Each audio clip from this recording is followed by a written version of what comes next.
আসসালামু আলাইকুম, welcome back to my channel.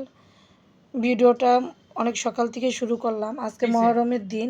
ভিডিওটা এই জন্য সকালবেলা ঘুম থেকে উঠেই ফ্রেশ হয়ে ভিডিওটা শুরু করলাম। আজকে প্রচুর কাজ আছে, কারণ মহরমের দিন ছেলে রোজা রেখেছে। আর আমি একটু বাড়িঘর আজকে ক্লিন করব। ঘর বাড়ি একটু উল্টাপুল্টা করেছি।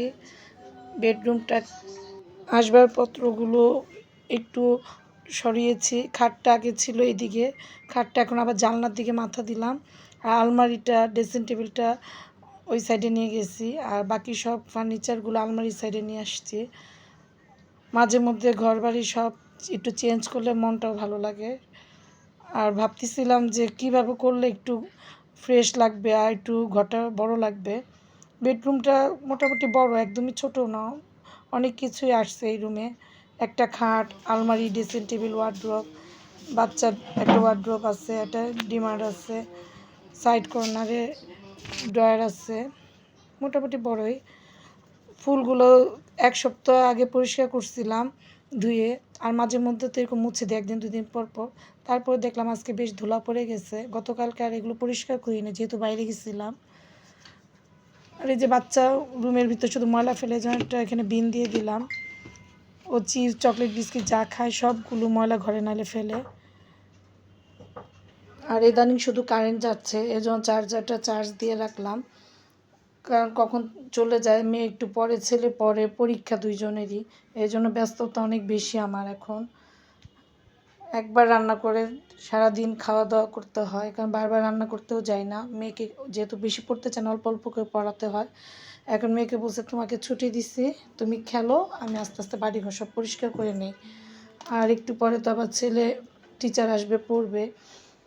ছেলে রাত্রেবেলায় পড়ার পর নিজে একাই একটু বিস্কিট খেয়ে পানি খেয়ে রোজা রাখছে, আমাকে আর ডাকে নাই। আমি সব কিছু রেডি করে রাখছিলাম, বলছিলাম শুধু একটা ডিম বেজে দিব, তাই আমার কষ্ট হবে ভেবে আমাকে আর রাত্রেবেলা ডাকে নাই। সে একাই সেহরি খেয়ে পইরা তারপর ঘুমিয়ে পড়ছে। আমি সকালে উঠে রাগ করলাম, কেন তুমি ডাকলা না, যেহেতু রোজা রাখবা, তোমাকে আমি একটু খাবার করে দিতাম, তারপর তোমার নাহলে খাওয়াই দিতাম। তো বললো না, আমি ইচ্ছা করে তোমাকে ডাকিনি আম্মু, কারণ তুমি এত টায়ার্ড ছিলা, ঘুমিয়ে গেছো, এই জন্য তোমাকে ডাকতে ইচ্ছা হইলো না। আচ্ছা, আমার ভিডিও হয়তো অনেক মানুষ দেখে না, অল্প কিছু মানুষই দেখে। যে কয়জন মানুষই দেখে তারা কিন্তু একটা করে লাইক দিতেই পারে, কারণ একটা লাইক আমি পেতেই পারি আপনাদের কাছ থেকে। যেহেতু ভিডিওটা আপনারা কষ্ট করে দেখেন, তাহলে একটা লাইক দিতে সমস্যা কী? প্লিজ সবাই একটা লাইক করে দিবেন। আর এখানে এরা দুই বোন একসাথে গোসল করবে বলতেছে, তো আমি বলছি না, দুজন একসাথে গোসল করতে যাও না, কারণ ওরা প্রচুর পানি করে, ঠান্ডা লেগে যায়, এত পানি লাগায় যে ঠান্ডা লেগে যায়। দুইজনই পানি নিয়ে দুষ্টুমি করে। তারপর মেয়েকে গোসল করতে বললাম, ভাস্তিকে বললাম যে তুমি আলাদা গোসল করো, দুজন দুই বাথরুমে যাও। এর মধ্যে আমি রুমটা ঝাড়ু দিয়ে নিচ্ছি। মোটামুটি সব কিছু পরিষ্কার শেষ, ঘর ঝাড়ু দিয়ে শুধু মুছে ফেললেই শেষ হয়ে যাবে।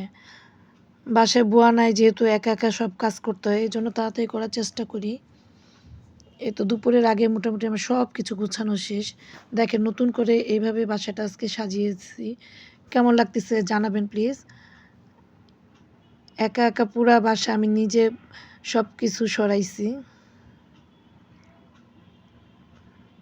আমার কাছে ভালোই লাগতেছে, আপনাদের কাছে কেমন লাগতেছে জানাবেন।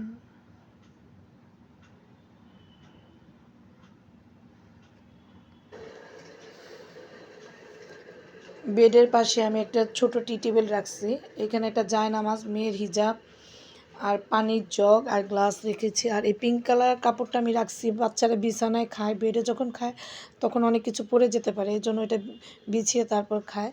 আর পাশে একটা ড্রয়ার রেখেছি খাটের সাথে, সেই ড্রয়ারটা আমি এই সাইডে রাখছি। আর এই পাশে যে বাচ্চাগুলো সব খেলতেছে, আমার মেয়ে, ভাইয়ের মেয়ে, ভাইয়ের ছেলে। গতকালকে মেলায় গেছিলাম, তো এটা শেয়ার করা আর হয়নি। এই খেলনাগুলো কিনে নিয়ে আসছিলাম, মেয়ে সেই সব খেলনা দিয়ে খেলতেছে।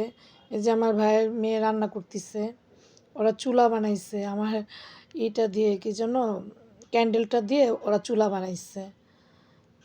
আর মেয়ে শাক, গাছের পাতা টাতা সব নিয়ে এসে খেলতেছে। বাচ্চাদের মাথায় আসলে কত বুদ্ধি, ওরা কিভাবে চুলা বানাইছে আমি দেখে হাসতেছি।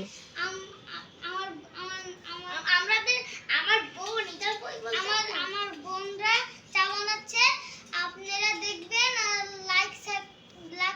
লাইক সারপ্রাইজ না মুড়ি খাও, সাবস্ক্রাইব না মুড়ি খাও, লাইক সাবস্ক্রাইব করে দিবেন, একটা লাভ দিয়ে দিবেন। হ্যাঁ, আর গাইস আমার কমেন্টে জানিয়ে যাবেন কিরকম হয়েছে, কমেন্টে জানিয়ে যাবেন কি অনেক বোরিং লাগতেছে গাইস। আমারও প্লিজ। আর আমাকে ওরা ভাত দিছে, ভাত নাই লাভ, ও মুড়ি দিছে, ওই নিচে বসে। বাবা ঘরে ফেলায় না প্লিজ, ঘর নোংরা করে নেই, যায় এখানে পড়ছে। আচ্ছা মারামারি করে না, খেলো, আমি একটু নামাজ কালাম পড়ে আসি। আচ্ছা হ্যাঁ আমরা এখন একটু ব্লগ করি, আমার হাতে তো আরে লুইস চা পাতিতে চা বানাচ্ছে। এখানে আমরা লুস নিই আমাদের, আর এখানে হলো আমাদের, এখানে রাখো না না, এই আমার ওই কই গেল, ওই যে এখানে আমি পানি ঢেলে নিছি, এখানে একটু পানি আছে, বললাম আমি পরে নিয়ে দেখো। হ্যাঁ দেখুন চাটা, আর এখানে হলো আমি এখানে রেখে দিলাম। আর কি আমি তো রাখি ব্লগটা, আই বন্ধ না। গোসল করে ভাত খেয়ে নামাজ কালাম পড়ে এক মগ কফি নিয়ে বসলাম। খুব ঘুম আসতেছিল, টায়ার্ডও লাগতেছিল, তাই ভাবলাম একটু কফি খাই আর মেয়েকে পড়াই। পড়তে বসতে বললেই তার মেজাজ খারাপ, এই তো সে পড়বে না, এমন ঘ্যান ঘ্যান করতেছে। আমি বলছি একটু পড়ো, এটা ইফতারির সময়। ইফতারি 10 মিনিট আগে বাইরের থেকে ইফতারি কিনে নিয়ে আসছি ছেলের জন্য। ছেলে বাইরের ইফতারি খেতে চেয়েছে, আমি বললাম বানিয়ে দিই, বলে কি না কষ্ট করতে হবে না, আমরা যেহেতু বাইরে কাজ আছে আসার সময় ইফতারি নিয়ে আসবো। ছেলে আর আমি আসার সময় ইফতারি নিয়ে আসছি, আব্বাও দেখি ইফতারি কিছু নিয়ে আসছে, সবাই মিলে এরা ইফতারি খাচ্ছে, নানা নাতি আর নানি মিলে। আমার আম্মা আবার মহরমে খিচুড়ি রান্না করছে।